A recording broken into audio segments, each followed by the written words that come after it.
देखिए, महामारी बहुत भयानक है और आए दिन हम लोग रोज़ सुन रहे हैं लोगों की संख्या, संक्रमितों की संख्या भी बढ़ रही है और मृतकों की भी संख्या बढ़ रही है। अस्पताल भरे पड़े हैं, लोगों को जगह नहीं मिल रही। निश्चित ये बहुत त्रासदीपूर्ण काल है, लेकिन ऐसे समय में एक संदेश मैं सभी लोगों से देना चाहता हूँ। सबसे पहले उन लोगों को जो आज इस महामारी के शिकार हुए हैं, जो आज अपनी चिकित्सा ले रहे हैं, जो अस्पतालों में हैं, मैं उन सब से एक कहना चाहता हूँ कि मन को मजबूत बनाओ, घबराइए मत। बीमारी आई है, जाएगी। ये बीमारी आई है, इसका मतलब ये नहीं कि ये बीमारी आई तो मौत ही आ गई। मन को अच्छा रखिए। यदि आपका मन मजबूत होगा तो आप इस बीमारी को चुटकियों में हरा सकते हैं। ऐसे भी विशेषज्ञ बताते हैं कि ज़्यादातर लोग तो ठीक हो जाते, 85% लोगों को तो पता ही नहीं लगता बीमारी आई और चले गई। कुछ लोगों को जो थोड़ा हल्का फुल्का लक्षण होता है उनको कुछ चिकित्सा की ज़रूरत होती है और कुछ लोगों को विशेष चिकित्सा की होती है और कुछ लोग होते हैं जो थोड़े मॉडरेट हो जाते हैं। लेकिन घबराने की बात बिल्कुल नहीं होनी चाहिए। मन को मजबूत बनाओ। सबसे पहले तो मैं उन लोगों से कहना चाहता हूं जो कहीं से संक्रमित या बीमार हैं, ये सोचे कि मैं ठीक हो जाऊंगा। ये बीमारी अल्पकालिक है, जैसे अन्य बीमारियों का इलाज होता है इसका भी इलाज होगा। मैं चिकित्सा लूंगा और ठीक हो जाऊंगा, मैं ठीक हो सकता हूं। और दूसरी बात, अपने भीतर आध्यात्मिक दृष्टि रखे कि ये बीमारी तन को है, मन को नहीं। बीमारी तन को है, मन को नहीं। तन की बीमारी के 100 इलाज है, मन की बीमारी का कोई इलाज नहीं। इसलिए मैं सभी से कहना चाहता हूं, इस तन की बीमारी को मन पर हावी मत होने दें। एक सज्जन जो एक अस्पताल चलाते हैं, उन्होंने बताया कि महाराज जी, हमारे यहाँ बहुत सारे पेशेंट्स आते हैं और हमने ये देखा कि जिन पेशेंट्स का मनोबल ऊंचा होता है वो बहुत क्रिटिकल पोजीशन में आने के बाद भी संभल जाते हैं, लेकिन जो मरीज अपना मनोबल तोड़ देते हैं उनको संभालना मुश्किल होता है और उनकी प्रायः मौत भी हो जाती है। बताया कि 40 सैचुरेशन में मेरे पास आने वाले लोग जिनके लंग्स 80% तक खराब हो गए, वे लोग भी मनोबल के बल पर आज उस बीमारी को मात देकर घर जाकर स्वस्थ होकर घर पहुंच गए। तो मेरा सबसे ये कहना है कि सबसे पहले तो अपने मन को मजबूत बनाओ कि नहीं, ये बीमारी आई है पर ये ऐसी नहीं है कि मुझे लेकर के जाएगी, अभी मुझे जीना है। अपने अंदर की जिजीविषा को प्रमुख बनाइए। दूसरी बात, अपने अंदर आध्यात्मिक दृष्टि रखिए कि ये शरीर में बीमारी है, शरीर का जन्म होता है, शरीर का मरण होता है। अगर बीमारी आई है तो शरीर में आई है और इस बीमारी के प्रभाव से अगर विनाश भी होगा तो शरीर का विनाश होगा। मेरा न जन्म हुआ है, न मेरी कभी मृत्यु होगी, न मुझे कभी रोग होगा, न मेरा कभी अंत होगा। इसलिए मैं किस बात से डरूं? न मैं मृत्यु हो कुतो भीति।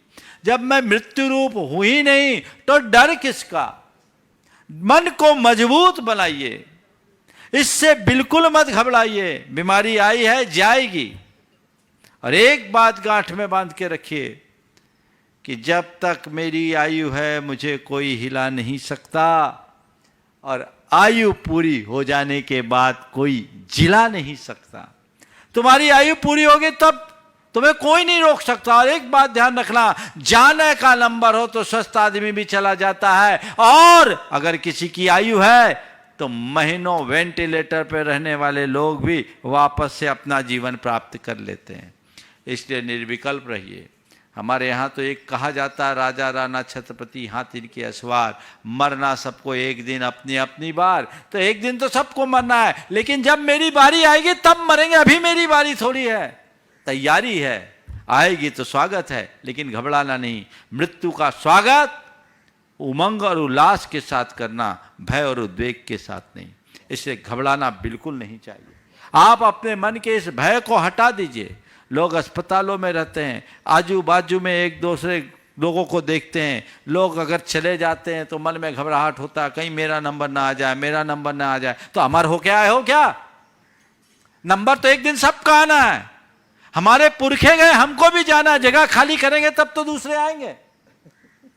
बोलो, अगर हमारे पुरखे नहीं गए होते तो हमें जगह मिलती।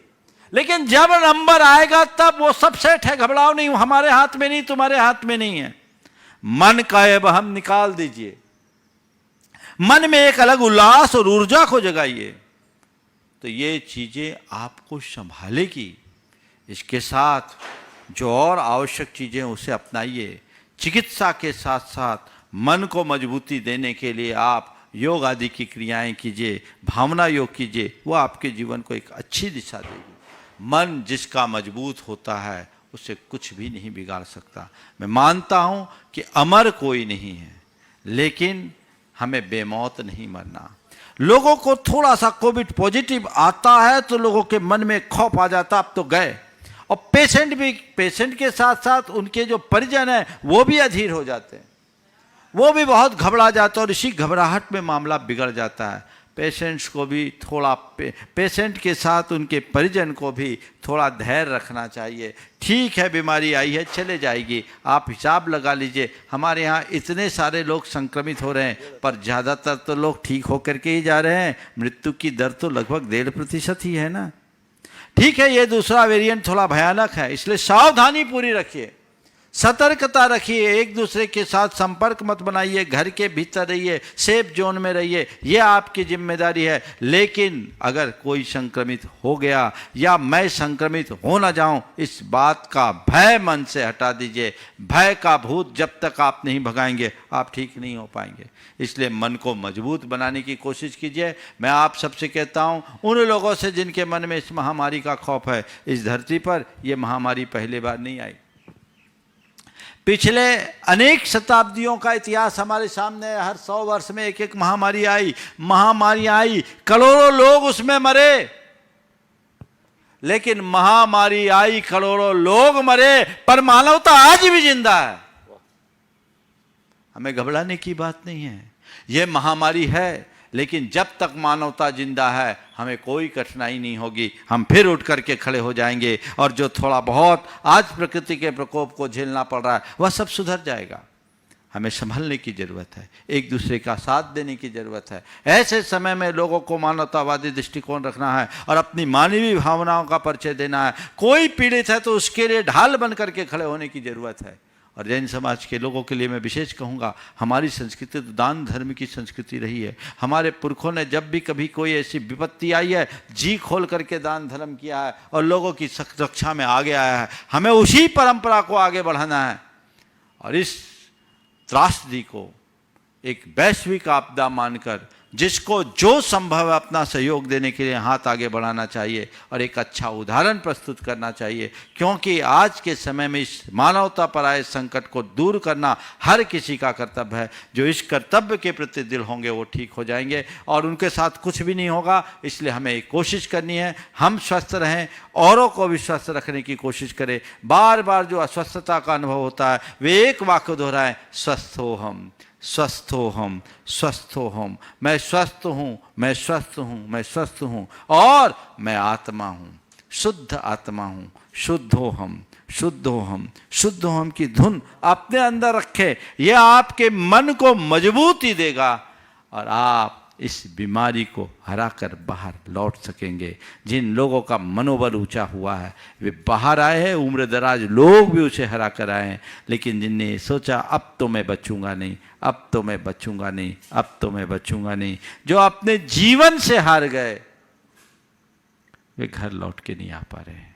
इसलिए सभी अपने मन को मजबूत करें और अंतिम सांस तक संघर्ष करें।